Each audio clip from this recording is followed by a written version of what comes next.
MGY 001 पाठ्यक्रम का अगला क्वेश्चन है, वेदांग साहित्य का विस्तृत वर्णन कीजिए। जिस साहित्य के द्वारा वेदों को यथार्थ रूप से समझने और वेदों के अनुकूल क्रियाओं के अनुष्ठान करने में सहायता मिले, ऐसे साहित्य को वेदांग साहित्य कहा जाता है। मनुष्य को इष्ट की प्राप्ति हो और उसके अनिष्ट का परिहार हो, यही वेदों की रचना का मूल उद्देश्य है और इसी उद्देश्य की पूर्ति के लिए वेदांग बताए गए। वेद की एक पुरुष के रूप में कल्पना की गई तथा पाणिनीय शिक्षा में इसके 6 अंग बताए गए: शिक्षा, कल्प, व्याकरण, निरुक्त, छंद और ज्योतिष। शिक्षा वेद पुरुष की नासिका, कल्प वेद पुरुष के हाथ, व्याकरण वेद पुरुष का मुख, निरुक्त वेद पुरुष के कान, छंद वेद पुरुष के पैर व ज्योतिष वेद पुरुष के चक्षु हैं। इन सभी अंगों का मनुष्य संवक रूप से अध्ययन करने से ब्रह्मलोक की प्राप्ति कर सकते हैं। इन 6 वेदांगों के 3 प्रमुख उद्देश्य हैं: वेदों का अर्थबोध व्याकरण और निरुक्त के द्वारा, वेदों का सही उच्चारण शिक्षा व छंद के द्वारा, वेदों का याज्ञिक प्रयोग कल्प व ज्योतिष के द्वारा। वेद मंत्र पादों में विभाजित है। जिस प्रकार पद कर्मों से, पगों से पुरुष की पहचान होती है, उसी प्रकार छंदों से वेद मंत्रों का वैशिष्ट्य जाना जाता है। छंद से वेद मंत्र के पादों की सीमा ज्ञात होती है। छंद से, ठीक है, छंद वेद पुरुष के पैर। कल्प कर्म कांड के विषय हैं। कर्म कांड का अनुष्ठान हाथों से होता है, अतः कल्प को वेद पुरुष का हाथ कहा गया है।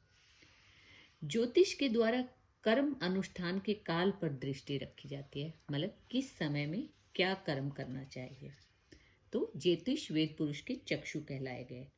निरुक्त अर्थ ज्ञान देता है, जिसका साधन श्रोतेंद्रिय है। शब्द सुनने से ही अर्थ बोध की प्रक्रिया आरंभ होती है, इसलिए निरुक्त वेद पुरुष के कान है। उच्चारण विज्ञान को नासिका का रूप दिया गया। उच्चारण विज्ञान जो कि शिक्षा को नासिका का रूप दिया गया है। व्याकरण उच्चारित शब्दों को शुद्धता का तथा उनकी व्युत्पत्ति का विचार करने से वेद पुरुष का मुख है।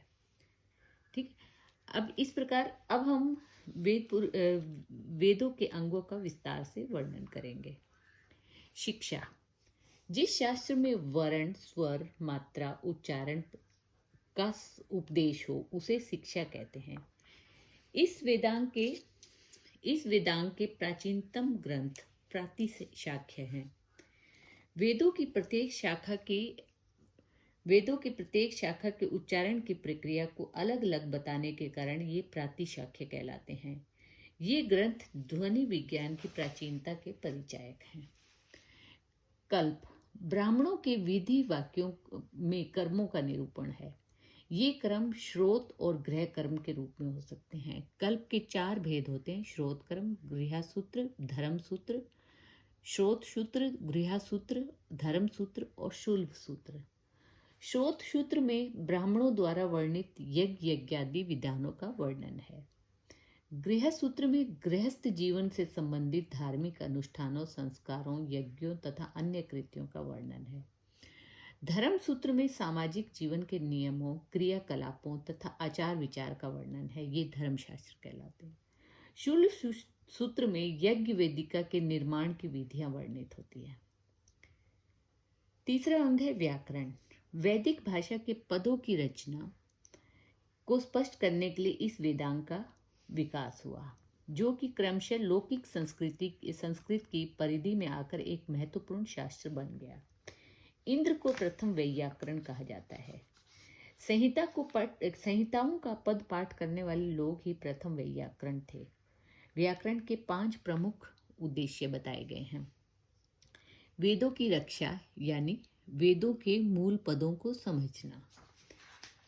फिर यज्ञ में पद पाठ करना, इन वेदों के पदों का पाठ करना।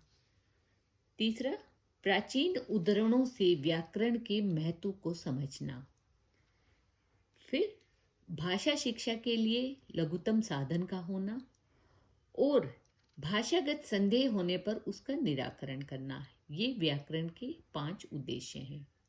वेदों की रक्षा, वेदों के पदों का पाठ, व्याकरण के महत्व को समझना, भाषा शिक्षा के साधन का होना और भाषागत संदेह का निराकरण करना। ऐतिहासिक दृष्टि से व्याकरण का सर्वप्रथम पूर्ण ग्रंथ पाणिनि की अष्टाध्यायी है। निरुक्त, वैदिक शब्दों के अर्थ का निर्णय करने वाला वेदांग निरुक्त है। निरुक्त भाषा शास्त्र, अर्थ विज्ञान एवं निर्वचन शास्त्र का प्राचीनतम प्रामाणिक ग्रंथ है। छंद, वेदों के अधिकतर मंत्र पद्य में है। प्राचीन काल में लेखन सामग्री के अभाव में स्मरण से ही रचनाएं एक पीढ़ी से दूसरी पीढ़ी में जाती थी।